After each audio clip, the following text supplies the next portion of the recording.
everybody, welcome to Drive Thru Review 456. Today we're going to talk about Caylus. Now this is an older game. It is now 11 years old. Came out in 2005 and it is my favorite game of all time. So a little bit of a spoiler alert there. I put it at the top game of my top 100 list, and this is actually the 2005 edition. You can see the box cover is probably different than what you'll find in the store. There's a more famous box cover with a really stern looking king on it, and then the new one I think doesn't have any people on it. I actually prefer this one because the guy looks pretty hopeful and optimistic about this castle and town that he's going to be a part of developing. I'll talk more about that in the review, but it's a worker placement game, and sort of the game that gave worker placement its claim to fame, so to speak. It's not the first worker placement game ever, but it's kind of the first one that hit it big, I guess. It plays well from 3 to 5. It actually plays 2, but I hate the game with 2. But before I get too much into the review part of it, let's jump into and look at how it works. Back in the day, I think it was kind of regarded as sort of a really heavy Euro. I don't know that it would be regarded as such now, but it does still, in my opinion, stand apart from just about all of the worker placement games that have come since then. So let's take a look at it and I'll tell you more what I think about it. Okay, here you can see the game set up for 2 players. I do kind of apologize. I've kind of blinged the game out a little bit as being my favorite game. So most of the time, I think in all the editions, these come as cubes, but here's wood. So you have cubes representing wood. You'll have food and gold and stone and then cloth here. And so I've gotten all this stuff from various different resources. This is Jamie Stegmaier's like treasure chest. These 3 things here, and the food is from meeplesource.com, and then this coins is actually the kind of like the official Caylus coins. You can actually get them from Mistari itself. The coins that came with the game originally were pretty bad. I think they were like tiddlywinks. So here we've got all the pieces. The board I think looks just like this nowadays. I've seen some like collector's edition boards that actually looked horrible, I thought, so I just kept this one when those came out. And then you've got different buildings and things. So what you're doing, you can see here, you have the castle up here, and then you have this kind of road, and here you can see all the spots where different buildings are going to be put. So you're kind of building the castle at the same time as you're constructing the town to sort of support the economy or whatever driven by the castle. Now it's a worker placement game, and everybody has these little cylinder pawns here. You'll be putting these out, and then you don't take the action right away of the spot here. So you can see, for example, this one here will give you some wood or a brown cube, and you'll take that. So after everybody's done placing workers and passed and whatnot, you're going to start here. You can see this sort of gate here, and then work your way down and activate the buildings in that order. So if there is a worker on one of those buildings, you're going to activate that. So you do have to know about the order of operations, and as a new player, definitely this will happen. Sometimes even as an experienced player, where you get kind of the chicken before the egg. Maybe you needed wood before you wanted to build a wood building, which is what this little space here lets you do. You can see you construct a wood building. Well, maybe you needed an extra wood and you didn't get that until afterwards. So you have to keep that in mind in terms of when and what you're going to do. Now you can see there's some printed spaces here on the board that already have some buildings. Even all the way down here is a spot where you can actually get gold. You could, if you were silly on the first round, you could go ahead and place there. You'll never get to be able to activate that, and I'll explain why. But there are these 6 pink buildings, and these are randomly distributed to start the game. It's kind of one of the only random things in the game besides turn order to start the game are these 6 pink buildings. So you put these out and shuffle these up. So these are a little bit different. And then you put the sheriff here and the provost on this spot. You can see these 2 white disc / cylinders. These always go on this spot here, and I'll explain more of what they do. Now what you're going to do on your turn is you're going to place out workers. Now every time you place a worker, it's going to cost you $1. You'll get some starting money, and then you'll have to pay $1 every time you place a worker, because they are a worker and you are paying them for their deed. And again, you can place in these little buildings up here as well. And then let's just put some workers out here. Let's see, he went there, and then this guy over here.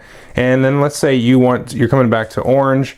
He puts a guy here, and then green wants to put a guy out, but he's actually going to pass. So you can see each player has a disc on this bridge here, and the first player to pass is going to go down here, and they're actually going to get an extra $1 for passing first.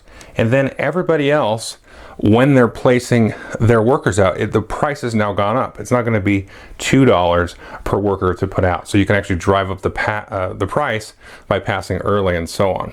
And so now let's say Orange doesn't have any money left, and so they'll pass there. And then you're going to start to resolve the action spaces. So you're going to start here. Now this spot is very interesting. It doesn't usually come into play unless you're playing a 5-player game.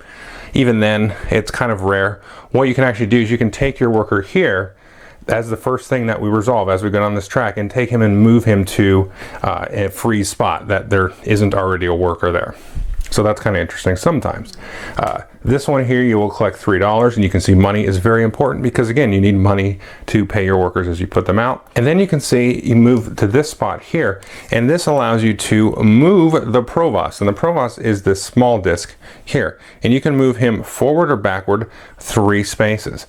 And the reason that you do that is, let's say we moved it back 3 spaces, 1, 2, 3, and then if there were any workers here that were past the Provost, they would not get to activate, but we're not screwed yet. If green was here, he still got a chance to move the Provost. So let's say orange went and moved it back 3 spaces here to kind of screw green out of this spot that he had paid $1 and put his worker out. Then we're going to go into here. This is a jousting area. You can see there. You have to pay $1 and 1 cloth to the bank, and you can get a favor. Now there's a basic version of the game where a favor is just 3 points, but that's not interesting. It might be fun to do that for your first game. I can't remember if we did that or not. I want to say we didn't, but I could see that being a nice sort of intro to the game where you skip out on the royal favors, which I'll talk about in a minute. But that's kind of like the little crunchy stuff to add on top of your basic worker placement and resource stuff. So we're going to go there, and then you're going to have the little turn order spot here. And in a 2-player game, this doesn't matter. This is the stable here. You won't use a spot. It doesn't exist. But if you wanted to go first next turn, you would place your worker there. And then if you wanted to go second and third and so on, and then all the other players will shift their workers up. So that will resolve. You will reset the turn order. And the turn order track is up here next to the favor track, which I kind of mentioned before, but you'll reset all that up there. And then you have this in space, which is very interesting. So let's say green was here. He, instead of going there, he went here. And what will happen is he will shift over then at this point when we're resolving the in. And then because he's on this spot, no matter who's passed and when, placing a worker is always going to cost you $1. So even if like multiple people had passed, and now let's say it was $3 to put a worker out, if you're in the in, then you have a discount across the board. And then the next player, let's say orange came in here, that wouldn't happen until the next turn, which he'll knock green out. Now you do lose this worker. He's stuck here, so you have 1 less worker. There's no like getting new workers in this game. You just have the number of workers that you have, but you need the money to actually pay them. And then after we resolved all of these, you're going to go into this little spot here, and this is kind of like the Provost phase. So if we zoom out here, we can see that, remember, we moved the Provost here in this spot, orange did, and now each player has the ability to pay 1 to 3 coins, or even 0, and then they can move the Provost 1 to 3 spaces forward or backward, similar to this, but it's going to cost you $1 per space.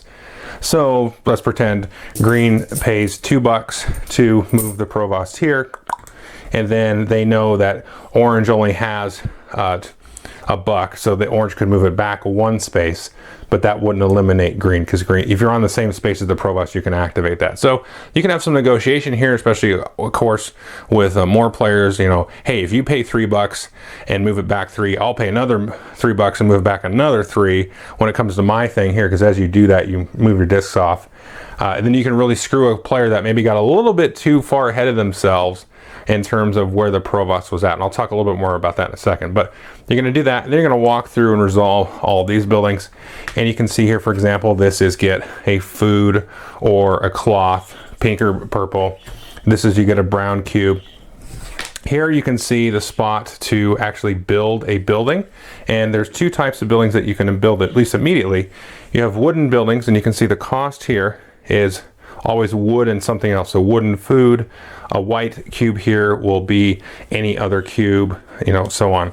So you put one of these out. When you take that action to build it, you'll put it on the next available space on the track, and then you will put out a little house here of your color to show that you own the building.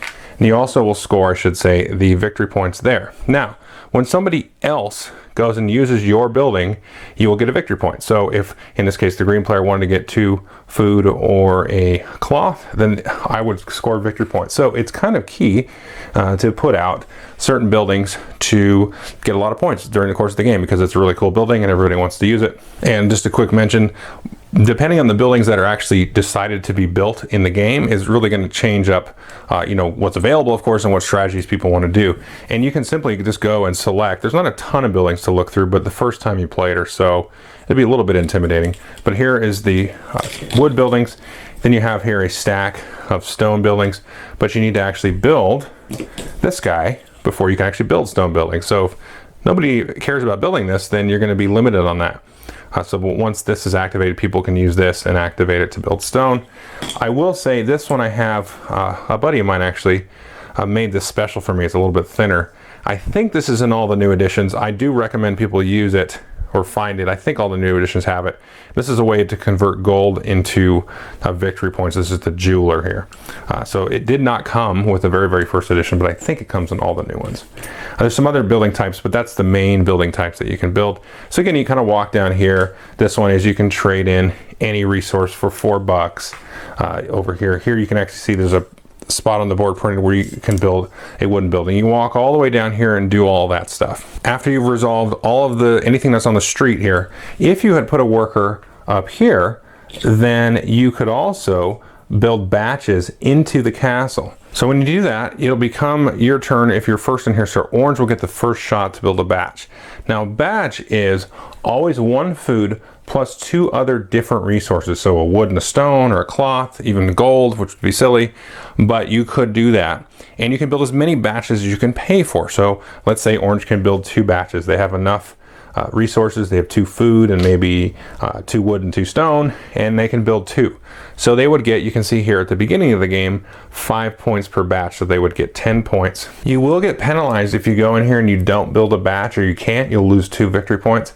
But at the end of this phase, whoever built the most batches will then get a royal favor. Again, that's either 3 victory points, or you use this little royal favor thing here, which I'll show you in a second. If, let's say, both players had built the same number of batches, then whoever was in there first and built their batches first would then get the royal favor bonus. You can see here you are sort of at the beginning building the dungeon, and then the walls, and then finally the tower of the castle itself. As you fill these up, you'll sort of jump into the next section. So the victory points were going to go down, so you get 4 and then 3 when you're building these different sections. But there's another way that you will trigger the completion of these sections before you've actually even filled them up. So if the provost here is behind or on the same spot as the sheriff, then what's going to happen is the sheriff will move up 1 space and then the provost will catch up. So he's going to kind of slowly travel down here. Now, if for some reason the provost is ahead of the sheriff, then the sheriff is going to jump 2 spaces and then he'll catch up. And then at that point, you're going to see if the stage has been completed. So again, as I said up here, the stage can be completed if you fill in the sections, or once you reach that section here on the street. So if we kind of slow about building, and then this guy jumps up a little bit faster than normal, as soon as he hits this spot or above, then we're going to have a scoring for that section. And you can see there's other sections here. Here's the walls, and then finally down here. And this is when the game will end. Whenever we either fill up, which never happens, well, sometimes, but mostly it's going to end by the provost and the sheriff getting to this spot, and then that will be the last round of the game. But when we hit one of these sections, we're going to have a scoring for that section, and it's different for the dungeon and then the walls and the towers. Now you can see here we have a little legend here underneath the favor track for each of the different sections. Now here you can see if you built no batches into the dungeon, you're going to lose 2 victory points. So also filling that up can also prevent you from doing that. And then that penalty goes up. So if you don't build any in the walls before that section is triggered, then -3 and then -4 here on the tower. Now you will get a bonus if you built kind of above and beyond. So in the first section, if you built 2 or more batches, you get a royal favor. And then here you can see if you built like even up to 5, you will get 3 royal favors. Now anytime you get a royal favor, you're going to take a look at this little track up here, and you can see there's sort of a limit. So as you get royal favors, you can move a disc up any of these 4 tracks, and then but you are sort of prevented from moving into the next sort of area until each of these different things is completed. So until you complete the dungeon, you can't push your disc marker up a little bit, and you choose to basically kind of target your strategy based on which of these tracks you go for. However, let's say during one of these scorings here, you got multiple royal favors, or sometimes you can get multiple royal favors by building a building. You can see this one gives you 2 royal favors when you build that. If you get multiple royal favors in a particular phase, you can't go up the same track more than once. So if we built like 3 batches here, got 2 royal favors, I was the orange player, I'd have to go 1 here and then 1 there and so on. Now it doesn't prevent me later on, even on the same turn, from going up at the same track. So these are the tracks, and they're pretty interesting. So this one is just straight victory points. So you move up, you get a point. You move up here, you get 2, 3, 4, 5. Here you'll get money, which is always useful because money is super useful in this game. I can't explain that enough. This one is probably the least useful track. If you're playing with less than 5 players, especially if you're a newer player, I would say ignore the track altogether. But it can be useful sometimes. You can get a food, you can get either of these 2 resources, and it's worth noting that you can get anything behind it as well. So as soon as I move up here, I could grab one of the abilities previous to the track. And then here is probably the most useful. Is you move up here, nothing happens. Next time you move up, you can immediately build a wooden building without paying the wood. And you do that at the instant that you move it up there. That's not like a discount or anything. And this can be a very interesting kind of thing to time, as well as kind of setting yourself up for a really big turn where maybe you send some batches to the castle, you get a lot of points, you get a lot of favors, you move up here, get yourself the resource you need, and then also with the other favor, you trigger a building action. And again, remember, you can do any of these sort of backwards. So if I was up to here, and I move up to this spot here, then I could still build a wooden building if I really wanted to. Now these other ones here, you can see this one allows you to build a residence, which I haven't talked about, and that's these, and that's without actually paying $1. Now normally you would have to go in this spot, and this would have to be built. This is the lawyer here, and you'd have to pay $1 and a cloth, and then you can create a residence, but this allows you to do it for 1 cheaper. And this other one allows you to upgrade a residence here into a blue building, and the blue buildings are one of the ways to score lots of points. So you can see here, this one will give you 14 points and 2 favors, but you can see it costs you a lot of stone and gold. All these cost you gold, and there's different amounts of points, and there's a really big one in here. This is a 25 pointer, this cathedral, which might as well be a castle, which is kind of funny. But you need to actually build these on top of the residences. Now the residents don't just go out here on the board like that. When you get this trigger action from building the residence or the lawyer, you have to replace one of your buildings or one of these pink buildings, and you will take that out of the game. So in effect, you're sort of taking that resource out of the game. So if I build over this, well, that's going to be less food and cloth in the game. Or maybe I built this one earlier and people have been really enjoying that one, but now I can take it away from them and then put it on here. Now the thing to remember is you're going to get $2 as straight income, but for each residence you get an additional $1, so that can be very, very useful. Now there are also 2 blue buildings that will also give you income, because again, if you build over the green one, you're going to lose that income, but these 2 here will allow you to still get income, and this one even gives you $2 extra income at the round. And there's some other interesting buildings, kind of your typical stuff, like this one is the Alchemist. You can turn any 2 cubes into a gold, or 4 cubes into 2 gold. Now there's the gold mine here. Remember I talked in the beginning about how silly it could be. You could put a guy out there in the first turn, but he's not going to activate because unless you spend somehow magically all this money to get them, all the way to get the provost up there, it's going to be behind the times there. So that's the game. You just keep playing until you finish all 3 sections of the castle, either by filling up the sections or moving this guy down the track. And so the game isn't going to take a fixed number of rounds or anything. Now you will get some points at the end of the game. You will get 3 points for each gold resource, 1 point for any of the not gold resources, and then for every $4 you get a point. And that's the game. Okay, so that is Caylus, the best game ever, forever in the universe. So what do I think about the game? Well, I talked a lot about it in my top 100 video, but let me kind of review it, sort of formally. I really enjoy the game. Let's talk player count. 2 players is not very fun. I kind of enjoyed it when I first was playing the game way back when, but it just kind of wears on you. Like you just miss out on so much of the game that it's not really worth doing, and you have this sort of stupid tension at the beginning of the game with the Provost, because you can have somebody just like drive back the Provost to the first space of the game. I've seen that happen, you know, a number of times where somebody takes the Provost space, then they pass, so they move it back 3 and then 3 again, and so then it's at the first space, and then it's just kind of like, oh cool, what a waste of a round. Now you can still have that with multiple players, but it's a little bit less likely because there's more players trying to push it up and keep it in a reasonable position. So that always kind of sets me off a little bit about the game. And then you just kind of got in this just really zero-sum kind of idea there, where like, I took this resource is gone, now you need this, and you can really sort of kind of count up the resources that you need to get like the cool blue building that gives you a lot of points, or the certain sets of resources to turn in at the castle and give you points and favors there. So 2 players sucks. Okay, now 5 players is probably the next weakest count, but I still really enjoy it with 5. The game is ultra tight with 5. It's very cutthroat. Doesn't really grow itself at all. I don't think it's too tight. I don't think it's broken, but it's super tight. And like I said, because of that favor track that actually you get the extra resources is definitely worth it with 5, because the resources are going to be limited. So you do kind of sometimes need to say, you know what, I'll take a favor here so I can get that resource and then not worry about getting it when we do the whole worker placement stuff. Now it excels at 3 and 4. I don't know which one I like better. I could probably sit down there and play the game 10 times and tell you which one I like better, but I don't really remember which one I like better. You know, I like it both. 4 is a little tighter, obviously, than 3. But you have a lot of interesting elements with this game that you do not have with, I think, most worker placement games that are on the market. The interesting thing about it is, so you have let's just talk about the castle batches. So you have that kind of race to be there first, and you want to lead into there, but then you're sort of telegraphing which resources you need to commit, because you want to go in there and get the favor bonus at the end of the round.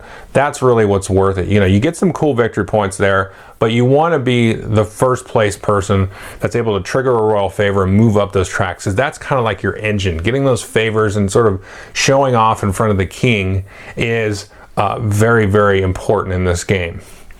So I like that sort of racing aspect, and so you have that sort of tension to sort of commit to that. But again, you have the order of operations, because as you snake down that track, you're not really sure which resources you're gonna be getting, because somebody might jack the Provost back on you, and you might just, you know, not have the resource that you need anyway, based on what buildings have been built that game, and all kinds of stuff to really chew on and consider. So that's a really interesting balance of how those sort of play out. The other thing I like is paying for your workers to go out.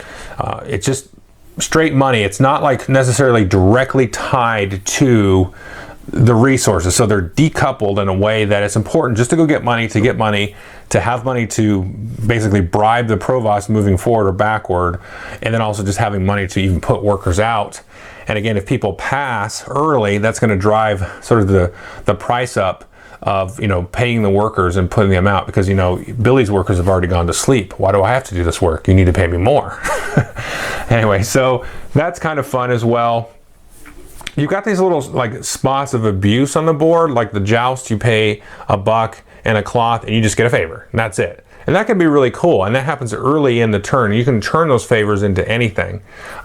So that's kind of just a cool thing. So I can get this favor. I know I got the early favor, and then I'm going to build a building later. It's going to be these other favors, and which is going to trigger this favor, and allows me to build another building. So again, you have that kind of like a little bit kind of like a Feldy kind of thing happening, where it's a little bit trickier to get to that, and you've got to be, you know, really careful, because if you feel like you get too cocky about what I'm capable of, then you're going to get screwed out of it, because either the Provost is going to get moved out, or you're just going to kind of misread the resource row and how that track's going to play out.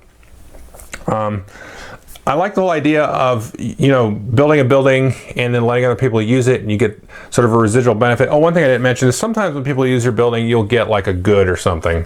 I didn't mention that. Some of these, like this one, for example, the person places on there, you get 2 stone and a cloth, and then you as the owner will get a stone or a cloth of your choice. There's a few like that as well. And because the game is so tight in that way, a lot of those kinds of things, you think, oh, it's a stone or a cloth. It's not like Lords of Waterdeep, where it's like, oh yeah, whatever, extra resource. Like it's a really like a tighter Lords of Waterdeep if you really wanted to compare it in that way. And again, Lords of Waterdeep kind of a thing where you build a building and other people go there and you get a little bonus for that. Now, like I said in the walkthrough, depending on the buildings that are built and kind of when is really going to dictate what the best strategy to do is. Because if nobody builds like the lawyer or the different buildings to build other buildings, then that favor track that is all about building buildings is going to be super, super important. So, but if those other buildings are out, or you have multiples of some of those buildings, it's not going to be that important because it's going to be kind of easier to get into and build those buildings and not worry about having to generate a favor to do that. You can just kind of go, put your worker out there and go. Again, kind of depending on the order of the track, because sometimes you have to kind of go through and get all the resources and just go, well, I'm not going to have them this turn, but I better take turn order so I can get on that building next turn. And so that whole process, this is one of the more strategic worker placement games, where some of the others recently have been a little bit more tactical, because you have that track and you have just the order of the different buildings, that there's like an economy of actions that are available. So you just like this, I won't have this action this turn, or somebody else has got it, and the game is just like wrapped around that. It's not just the worker placement stuff that is limiting what people can do and dictating the scope of the game. It's just everything in the game that's doing that. And so you have like the negotiation phase, which I really like, with moving the provost.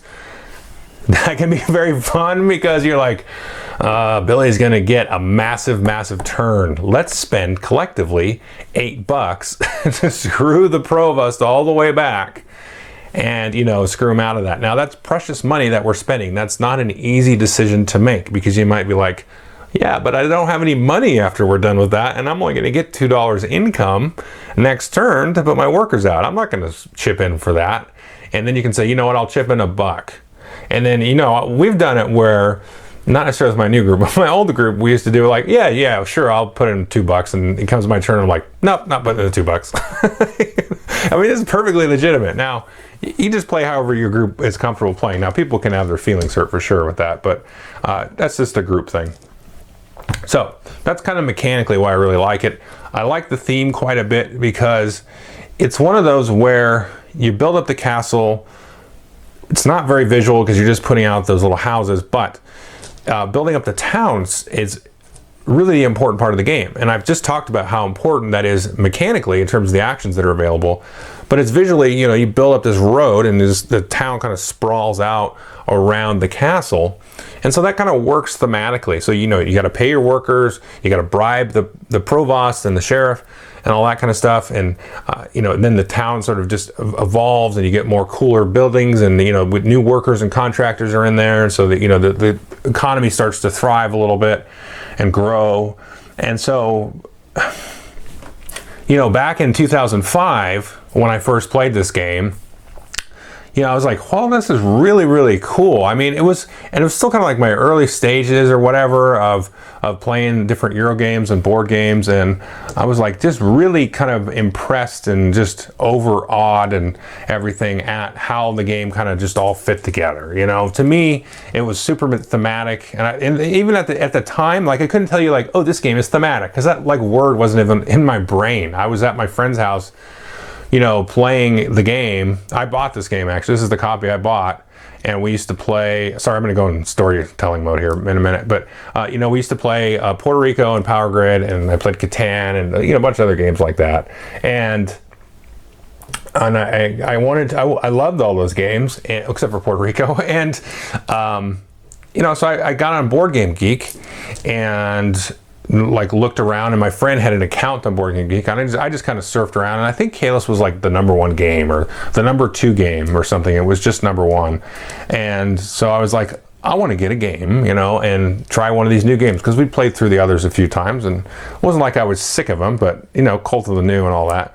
And so I got in there and I read a little bit about Caylus, and people said it was really strategic and it was low luck, and at that time we were really into that.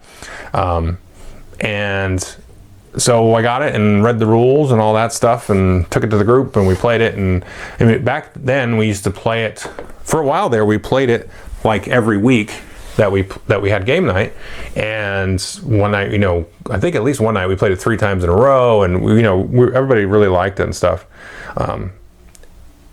And it's just, I think there's a little bit of nostalgia there, but I can't like just remove myself from it. I do think objectively it's a good solid game from 3 to 5 players, excellent with 3 to 4, lots of meaty, crunchy stuff. And if you don't like negotiation stuff or really like hardcore screwage or screwing up, this is not going to be for you. This is like, I wouldn't say it's like a heavier or more complex Euro. It's just kind of like a little bit more like a hardcore, like meaner Euro to me, and that might shy you away from it. There's not like, you know, engine building on your own player board. This is all, everything's happening on the board, and you're fighting and cutting each other for stuff. But again, the nostalgia kicks in because I feel like this was, I really connected with this, and I don't think it's because I was the one that bought it, but that's what happened, you know. And it was kind of the first game that I bought, that I researched and all that stuff. Because I really felt engaged with the theme, and I was like really just surprised and overjoyed of like I got a game and it was good, you know, and it was really, really good. And I really fell in love with the game. And it really just kind of immersed me in like all the ways that I'm saying, you know, we had the town happening, and you know, you're bribing the dirty bailiff and the dirty provost and all that. And the mechanics are so mean and cutthroat, it really sort of evoked that sort of just cutthroat medieval, you know, every man for himself stuff that, you know, I'm sure happened, you know, to the nth degree, and there was probably lots of murders and stuff back then because, I don't know, I just don't place much stock in my ancestors. That's a whole other conversation. But, you know, I think things were just a little bit nastier back then, and I don't think anybody would argue too much about that. But the game kind of feels like that to me. And it's just, but it's also got that kind of innocent theme of a town and a castle sort of building up, and you're kind of doing it collectively and all that. And that just kind of thing really has spoken to me and kind of driven my likes of games, you know, and just that the sort of collectiveness where you're all together and operating in the same space and all that. Anyway, that's enough Poindexter. This game's really fun. I would definitely take a look at it. I know you can probably get it cheaper nowadays because they keep printing it, so I think it keeps selling decently anyway. So definitely take a look at this if you got 3 or 4 players, and I think you're having a good time with it. And it's really, really cutthroat though, so if you're going to get your feelings hurt about it, you know, or play with somebody that, you know, could get upset and be irritated by it, then don't get it. But I really, really, really like this game. Okay. Oh, I almost forgot. I meant to bring this up. I have this ranked as a 9 on Board Game Geek, but I have other games like Pandemic Legacy ranked a 10. Now the reason is, you say, well, Joel, what's your favorite game of all time? Why don't you rank it a 10? Because it sucks with 2 players. So it's almost like if the box said 3 to 5 on it, I might rank it a 10, but it says 2. And the 2-player game is not a 10. The 3 to 5 player experience is probably, you know, a 9 or 10. But I try to do my numbers on Board Game Geek kind of objectively, like it's kind of like this is my judgment on the game. But it's sort of very, very, very objectively. I don't know, but the subjective of course gets in there. But that's why this is a 9. I think Tigers and Euphrates and Pandemic Legacy is a 10. I probably have some other 10s on there. I can't remember what they are. It doesn't matter. So numbers are pointless. Okay.